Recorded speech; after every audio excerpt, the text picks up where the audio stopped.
Okay, hello everybody and welcome back to Mass Effect 3. My sister's still here. She's been in and out, but yeah, she's here again. What's up? Just so you know. And I think we're gonna go find some things. I wanna go to the Hades next since I've been looking for that one for a while. Oh wait, that was... No, was that? Yeah, right next to us. Sweet.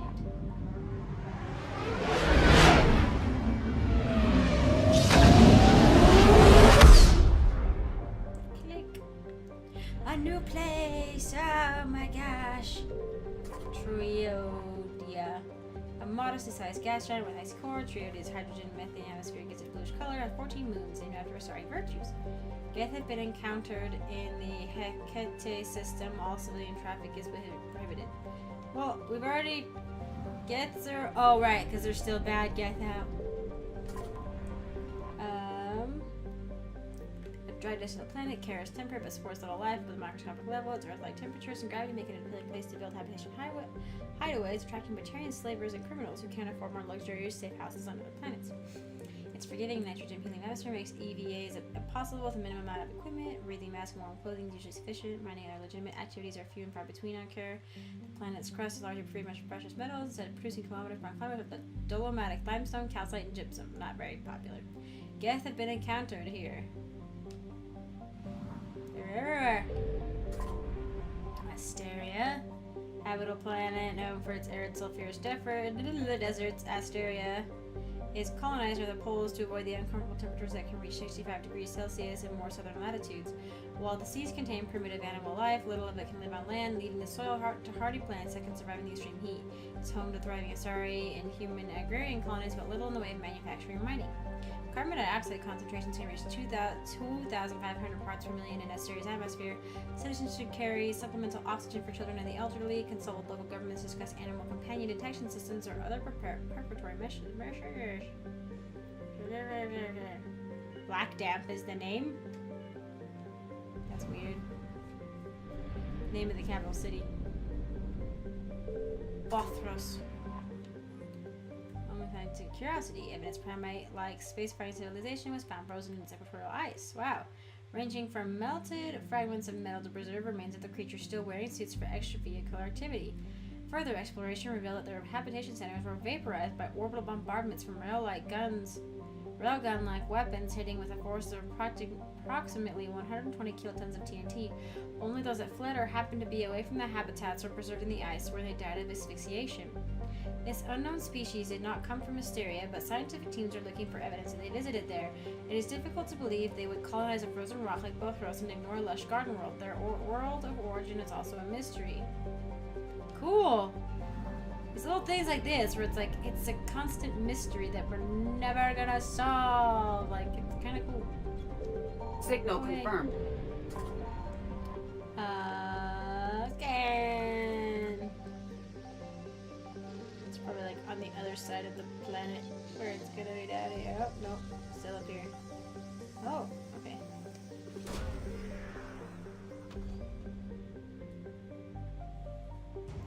Alliance Frigate Hong Kong. Nice. And the Alliance 5th Fleet's been updated. Excellent. Shh, shh. Holy crap.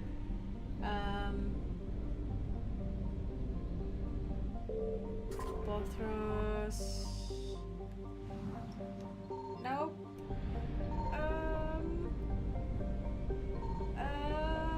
Ah! Okay. I'm so screwed. But... Oh, good. I didn't fill up oil. Gas. Evasion successful. Yes. Did it. Oh, perfect. Oh, what a pretty galaxy system. Pretty galaxy overall. That's a pretty system. You need to remember that the mass relay is in danger. Danger zone. Ooh, cool. We can see the rings. Hydrogen gas giant. Aegis was the site of an unparalleled cosmic event roughly 1.8 million years ago. An extrasolar body about 200 square kilometers in size was drawn into Aegis' gravity well and struck the Jovian planet, blasting enough dust and material into orbit to create rings. An urban legend has grown over this event. The story goes that if the extrasolar body, usually called a comet, was unaffected by the gravity well of Aegis, it would have coincided with an orbit of Trident and created an extinction level event on that planet. Prevailing scientific opinion holds this is an exaggeration at best. Okay. Where's Trident? You're probably... What's that? Copus. Mahakria. Trident. Hoplos system. Human-dominated world with over 95% of its surface covered in salt water. Ooh, interesting. I'm looking at the planet. That's pretty cool. Trident is home to a dazzling array of life. The oceans are filled with creatures ranging from tiny bivalves to mammoth vertebrates, really unequaled even by Earth's whales and ichthyosaurs. Ichthyosaurs. I think it's ichthyosaurs. Ichthyosaurs. Small archipelagos create what little land there is, and its valuable real estate is fought over constantly. Underwater extraction operations have recovered a number of valuable minerals from the ocean floor, including iridium, uranium, and dust form element 0. A largely lawless world, Trident is home to a rogues gallery of unethical corporations exploiting the resources of the planet and actual rogues, criminal slavers, and mercenaries working in the shadows. Dang it! This planet could be so cool, but they're gonna totally destroy it. Due to extreme weather conditions, all traffic to the surface is grounded. Trident Spaceport Control predicts this condition will persist until the end of the hurricane season. Oh. Weird. Dang it. I found something. It's probably gas, but I still need some, so woo. Forgot to fill up. Okay, Teleria. Like a little mercury. At a bliss every 36 days, so entirely locked, even its twilight belt and shaded Sarah Baron. It's largely been ignored. Doesn't it make sense? That makes sense. Who's this tiny little... Oh, I got it. The other one. Small rock planet. Cross of tiny sodium oxide. Giving whitish tinge. Copus. It's the largest moon. Copus is just placed within extremely thin atmosphere. It's crushed with large silica based, and there are no signs of water. Like its parent planet, the high albedo keeps it from being a total inferno. When occluded by Macaria, its temperatures can be nearly tolerable. Its low gravity can easily be countered by a vehicle or personal mass effect field for comfortable exploration.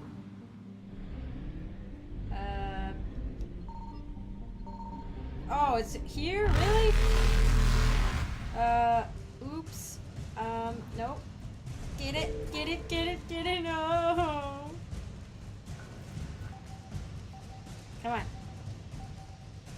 I need to, like, try and get around the Reaper that's coming for me.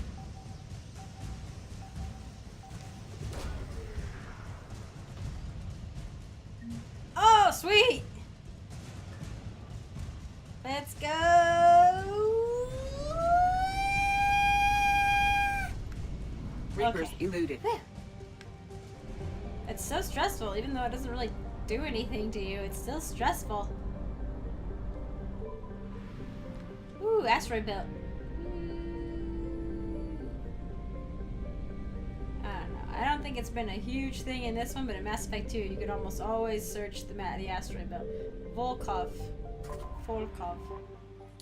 Dwarf planet. Yeah, Volkov has a thick atmosphere of nitrogen and krypton, home to a thriving iridium mining community. Volkov's reputation is summed up as rich but dangerous. Pirates often lurk behind Volkov's two moonlets, Zanavia and Alina, and the cripple freighters leaving the atmosphere to make... Oh, cripple freighter. That has like a specific kind of freighter. Nope. To make matters worse, Volkov sits in the Chazov Belt, a field of asteroids and other small bodies, which leads to frequent meteor strikes on the planet. Okay, meteor-related casualties remain rare, but on Volkov, the chances of such a death are high enough that they are factored into insurance premiums. Holy moly! Holy buckets of balls! What is that? That should be something. It's big enough. Planets are all kind of the same. Interesting. Say, like, the same spatial distance from each other and the same size. It's like Russian. Patsayev. My friend speaks Russian, not I. A rock planet encased in frozen oceans. Patsayev was notable for the largest written message ever created by a human being. Andrei Kobzar, a disgruntled miner whose fortunes were spent prospecting for Ezo, used the mass accelerator cannon of a local mercenary group, A61 Mantis gunship, to carve a 208 kilometer Long message in the ice saying Zets nichego net, a Russian for there's nothing here. The whole system sounds Russian, that's interesting. The message used to be visible from low orbit. Ironically, the message itself appears to have been melted away by another determined individual with heavy equipment. And now, truly, there is nothing here. Yikes. Komarov is first tried by Asari but colonized by humans. The Pamiat system is home to Komarov, an Earth-sized body near the star. Has little atmosphere to speak of, but this does not stop exploration by robo miners who recovered a radiated very blanche ground. Holy Russian Dobrovolsky, another near-Earth-sized rock planet without much. Why are all the Russian names given to the rock planets? Is home to Altai Mineral Works, a local extraction company noted for its success in ezo mining, refining. The planet itself provides aluminum for local fabricators, but turning out habitats at an astonishing rate for a system that has no garden planets. With its ore supply coming all the way from the Sheol system, Dobrovolsky is held up as proof of the miner's cliche: where there's ezo, there's an economy. Signal confirmed. Seems to be the most populated planet, perhaps. There it is. Give me Christmas. It's almost Christmas. Ah, Leipzig.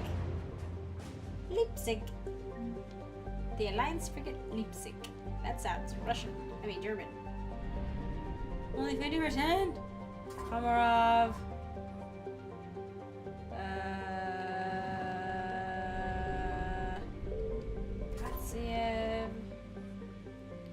There's nothing there. Maybe, what was this one?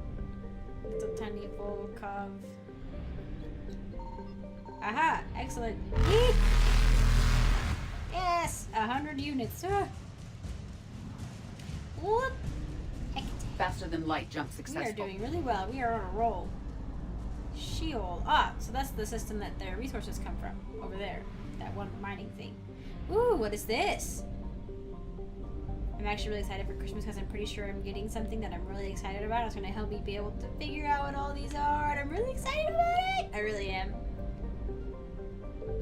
Guy Hinom. A nearly atmosphereless, tidally locked planet orbiting a dwarf star. Guy Hinom was the first place human explorers discovered a dedicated Prothean burial ground. While a few sites were saved for posterity, Ashland Mining successfully lobbied to scout the rest of the planet for Element Zero, and soon was embroiled in scandal. Mining teams were looting grave sites, searching for ezo and other treasures, and many got rich off the so-called cemetery business. I hate those people. While EAM officially brought a stop to the looting, its mining teams remain on the planet, prospecting the unclaimed territory and taking their ore to the Pamiat system for refining. Armed conflicts have broken out between miners and scientists taking claims of Prothean ruins. Visitors are advised to employ security while exploring unknown regions of the galaxy. As somebody who wanted to be an archaeologist, and possibly still might be, that is horrifying to me. Like, if you take an object out of out of where it's at, like, it's like this, like, spatial area where, like, if you take the object out of its subject material, you're not gonna be able to learn much about it. Like, yeah, you're like, oh, this is a nice vase, I can carbon date it, but if you, like, otherwise, if it's not next to the other material, like other things that are in the grave site, like, there's a certain way that people put things that mean something, and, like, it's all, like, spatially relative, and, like, even, like, the dirt, like, the little particles that are around it will give you information, and if you remove it from that and you destroy the site, you're not gonna figure anything out about it. It's not gonna teach you as much. You're gonna lose troves of data, and it just drives me up a wall. I found something. Okay. It really, like, it just kind of makes me sick. Like, the first archaeologists were actually gravediggers, mostly, like, ruined, like Lara Croft, and, like, one of the first things they always tell you is that being an archaeologist is not like Indiana Jones. Oh, sweet. It's not being Indiana Jones, and it's not being Lara Croft, and, like, people are like, oh, man, and it's like, stop trying to pop my bubble. Like, that's what I first thought it, too. I was like, and I still kind of do. I'm like, stop trying to make it not exciting. My teacher was like, he's like, this job is nothing like being Indiana Jones. He's like, I've only been shot at once. I was like, are you serious? you know how few people can say that they've been shot at in the course of their work? Like, at all? Evasion successful. Yeah, no, it was very interesting, but it's something that's very cool to me. Still very, very cool stuff.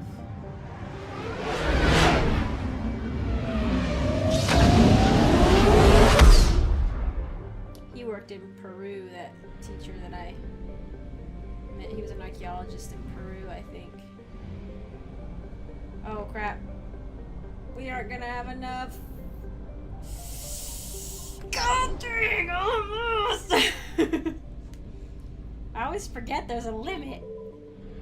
Oh, maybe we should just go to the Citadel. I know there was something. I was just gonna finish that one off, but no, that's the Krogan one.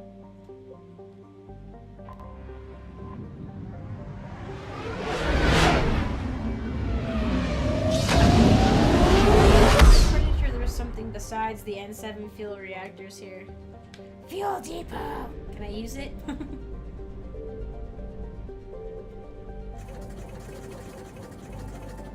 Give it to me! Signal Ooh. confirmed. Hanalei. Early surveyors of Hanalei dismissed its resource potential, saying it had more heat than a planet needs and more argon than a galaxy would buy. As an enormous terrestrial planet buried under a merciless atmosphere of argon, nitrogen, and carbon dioxide, Hanalei hosted only small orbital stations that were primarily scientific in nature. The facilities have since been destroyed by the Reapers. Bummer! It's massive. Yeah, it's like huge. It's like the size of a gas giant. Almost for a terrestrial planet, like they were saying. Just from what we've seen in the game. Oh, who is that? Why are they so important to have their own name and stuff? 100% of the assets. No.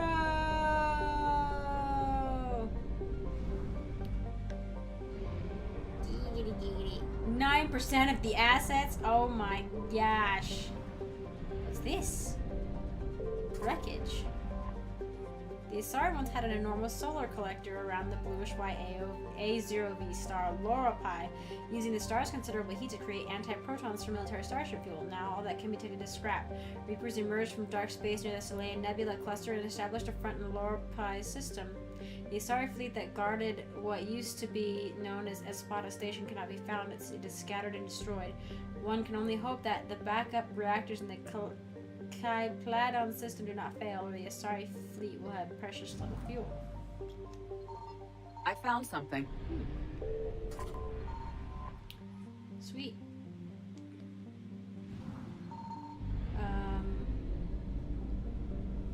This must be where they got the fuel from. Paphos. It's a hydrogen and gas giant with nitrogen is named for the prominent Asari lawgiver. Her treatise on the reluctance of democracies to go to war with other democracies formed a key tenet of Asari political theory that led to Thessia's modern golden age.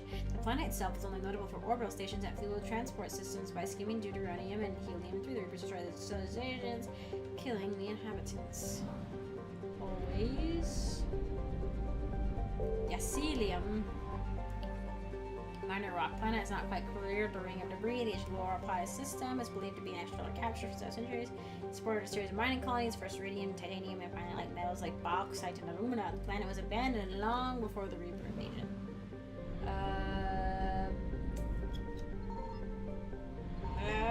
my gosh, oh my gosh. Yikes! Yikes! Yikes! Yikes!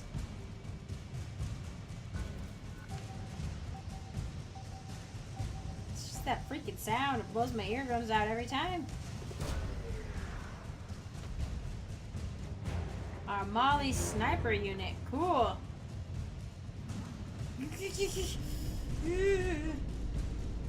Reapers eluded. Nahuala. Kind of sounds Hawaiian or, you know, Polynesian or something. Some of these names. Whee!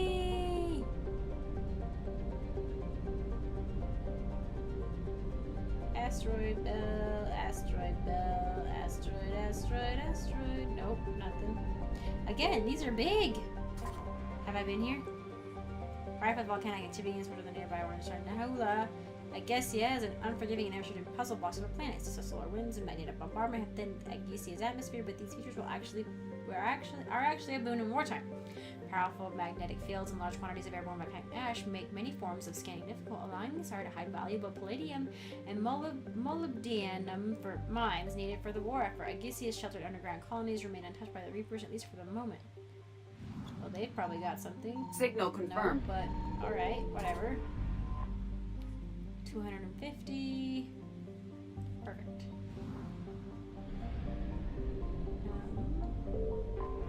Hayatiana serves as a bastion of research for the Asari, boasting multiple observation outposts, glacial drilling stations, and educational institutes. While the planet's average temperatures hover near freezing, the equatorial band contains oceans and many freshwater rivers. Xenobiologists of all stripes have often visited the planet as its expensive facilities were a haven for the life sciences. Dang it! The Reapers destroyed high-ended spaceports and its uniformed defense forces. As with other Asari planets, the Reapers forced the heavy population into surrender through threats of massive retaliation rather than assault by husks alone. I would rather die, pretty dang sure, than have to go through what the Reapers have planned. But maybe I'll save some sort of troop. I always feel bad taking troops off of a planet, though, because it's like they could be helping the planet, you know? Sarah Scar. That was stupid. Okay, woo. Faster than light. Jump successful. Fontus.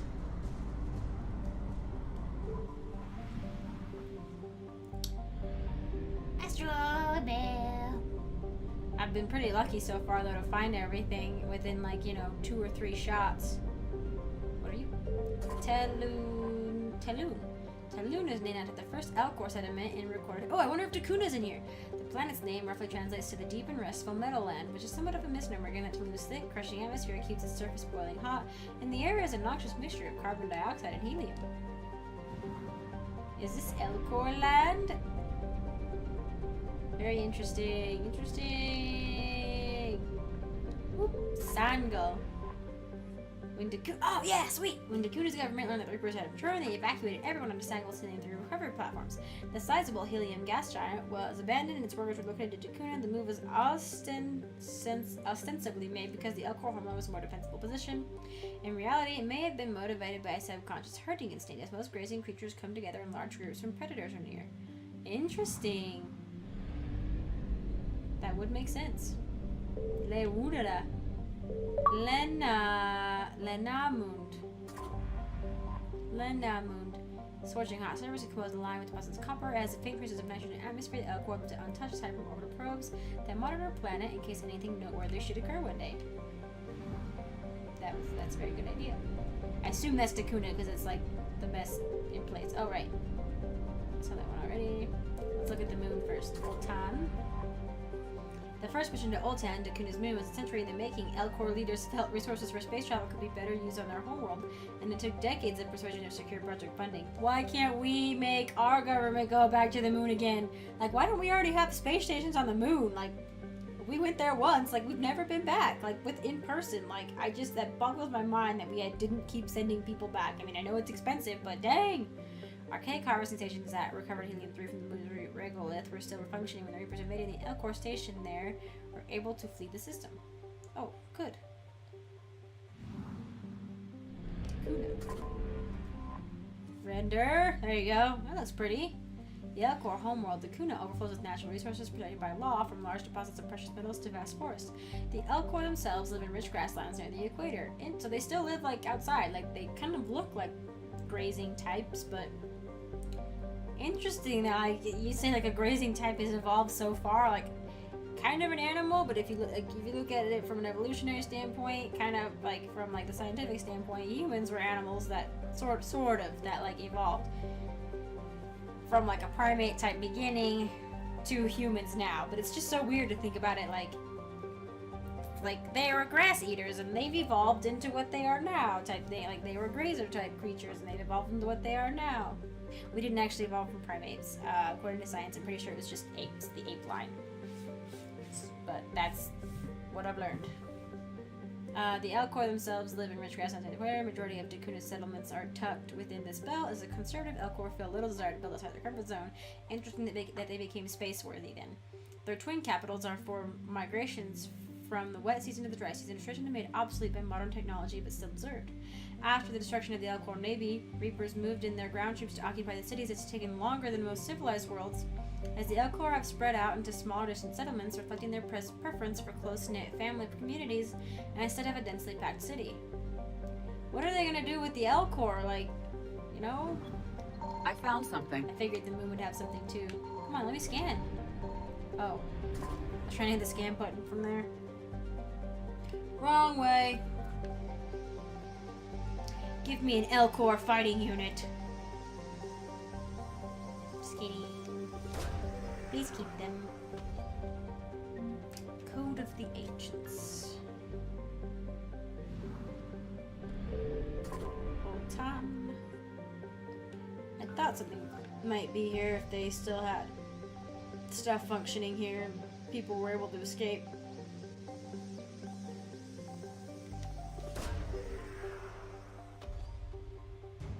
Yay! I wonder what they can do though, you know? 66% of the assets. I need one more. Where? I don't think it was Tulum. I don't think it was Tulum. Lenamund. Nope, pretty sure not that one. Maybe that one? Oh.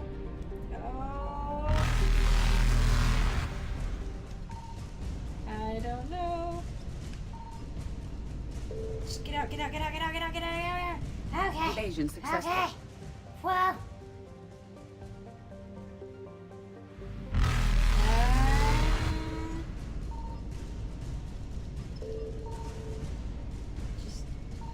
Where is it? Whatever it is. Reapers Must be eluded. down farther. Oh crap, that's what I meant to do. Woo!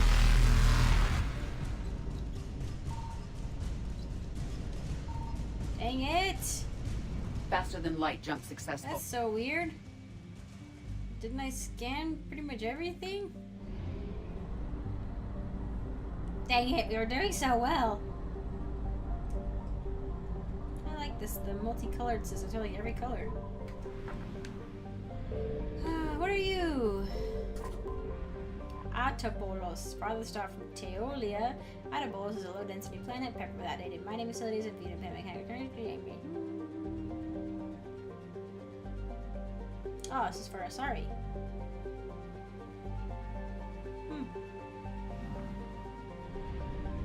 Mining place, Nevos. A garden world.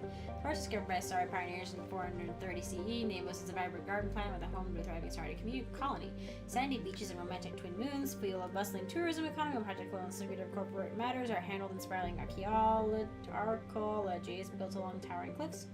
Even though it's been colonized for centuries, it feels like a frontier away from regulation and oversight. Consequently, a number of influential political lobbies have established sizable presence on the planet. You have something for Signal me. confirmed. Woo-hoo. What do you have for me? Probably liquid assets, maybe? The Rings of Elude! Oh my gosh, I forgot. Those were here?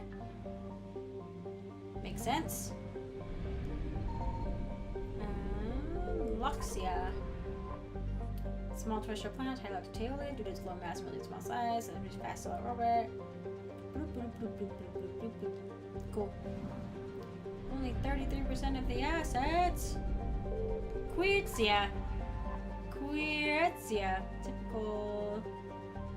Blah blah. Has a band of 7 large moons that form the necklace. Reference a legendary jewel owned by the ancient Asari queen for which Queertzia was named. Its orbit places within the frost line where gas giants do not usually form. For this reason, the planet is believed in the actual capture. The alternative that the orbit is decaying is a horrifying prospect to the Tourism and Immigration Board of Nevos, since they would be in the gas giant's eventual path. Yay! I figured since it was named for a queen, it would have something. Boop. Oh! Just a bunch of credits floating around. Where? Fuel! 375 units of fuel! Woo! There better not be a Reaper over here. Evasion successful. I managed to peeve off the entire system. I need to try and run through here again because dang it. I was so close.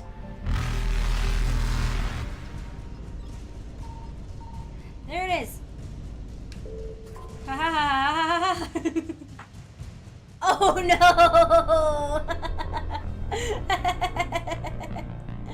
Dang it! I was wondering because the Reaper started like shaking like they do when they catch you. I was wondering. I figured it'd have to be fuel, but.